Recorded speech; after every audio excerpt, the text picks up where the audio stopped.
Australia is facing pressure to follow France, the UK and Canada in recognising a Palestinian state. The Prime Minister says he won't be rushed into a decision, but reiterated his government's commitment to a two-state solution. Anthony Albanese, he believes the timeline for Australia to make a call on this relies on action taken from both Israeli and Palestinian officials. We'll make our own decisions, and it will be that main question, which is clear.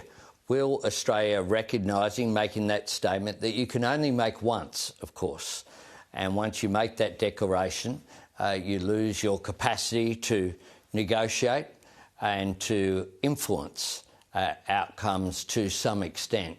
So it will be based upon not whether a timeline is reached, but whether an objective is reached. And our objective is very clear, which is we do support a two-state solution. That, of course, one of those states is Israel and one of them is Palestine. That is an interesting point that the Prime Minister said. Once you make that call, you can't go back on it. But will making a call actually change anything on the ground?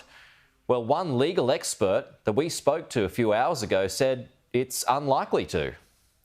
These would be countries joining in with the 147 states that have already recognized the state of Palestine, alongside international institutions that have done so, and would allow for some more domestic advocacy to push states to comply with their international legal obligations vis-a-vis Israel and Palestine. It has limited bite because the law has bite in as much as states are going to actually take the steps to comply with their legal obligations.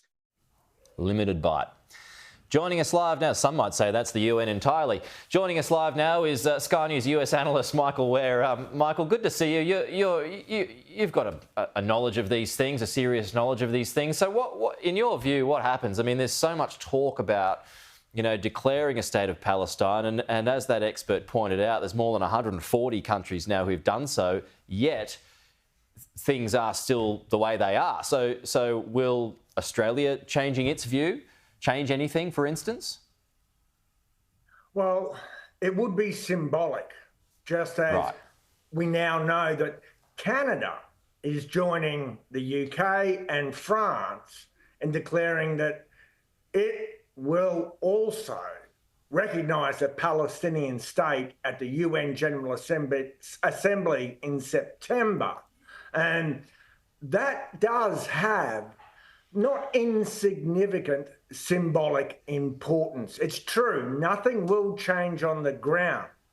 But what it would mean for any country that now recognises Palestine is that we may see Palestinian embassies in London and Ottawa and Paris or even Canberra.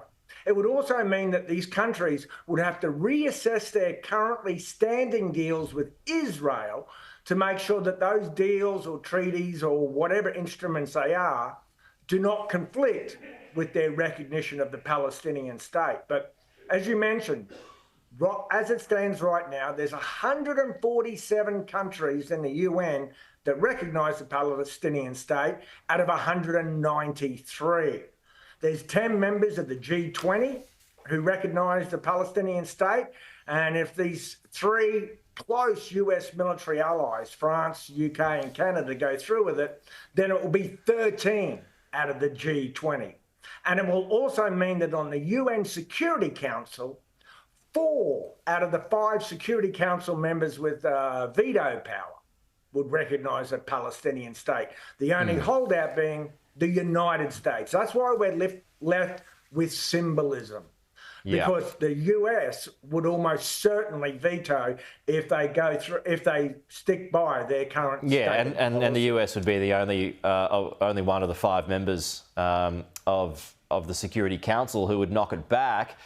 But do you think the US will hold out? It was Marjorie Taylor Greene, a Trump ally, who just this week said what Israel is doing is genocide. That seemed to be a fairly big shift within the MAGA movement. Michael, would that be enough for Donald Trump to change his view?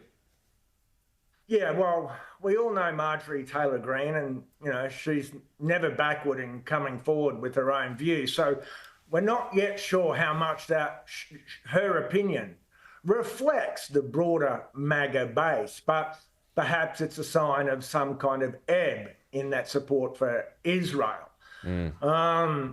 So we're not. It's hard to say yet how much this would chip away at the president's support base, but with these major military allies moving towards it, with Israel becoming so isolated internationally, and Israel's response is that this is just rewarding terror.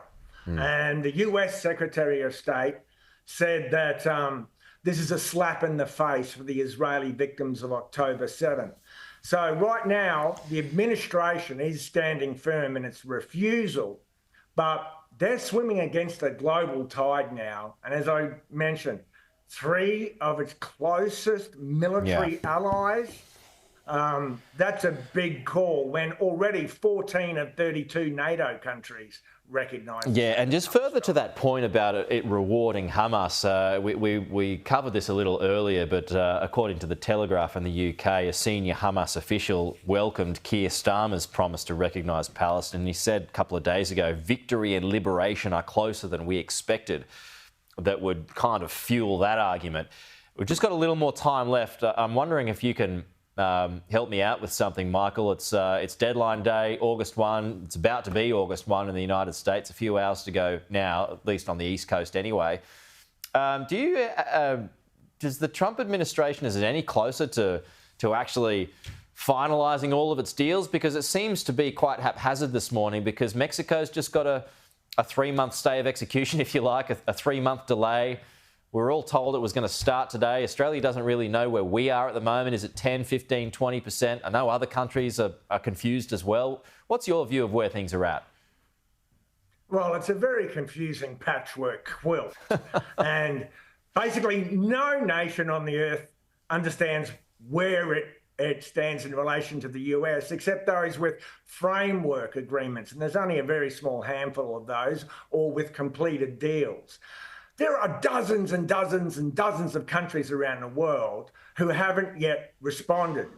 And when the clock's ticking, as you say, we're talking about 5.5 hours, less than that now.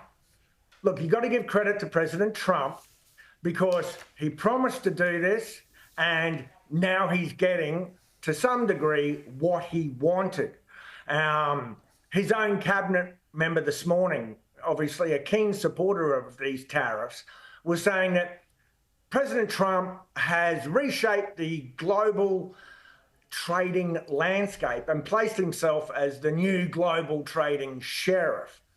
But his skeptics and his detractors say, look, this is such a mess.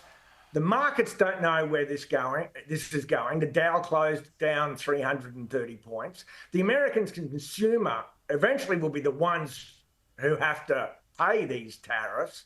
And even the Wall Street Journal, hardly a lefty newspaper, part of News Corporation, published an editorial this morning saying that the recent GDP report is the weirdest ever. And the editorial board said that if you don't think President Trump's tariff ructions haven't affected the economy, they said take a gander at Wednesday's GDP report, because whilst the economy grew by 3%, they said that's largely because imports collapsed. And they said all this up and down on trade has disrupted business decisions. It's left companies scrambling to respond. And it seems, to quote them, to have a negative effect on private domestic investment, which fell 15.6% in the last quarter. There you go. All weird stuff. Thank you, Michael.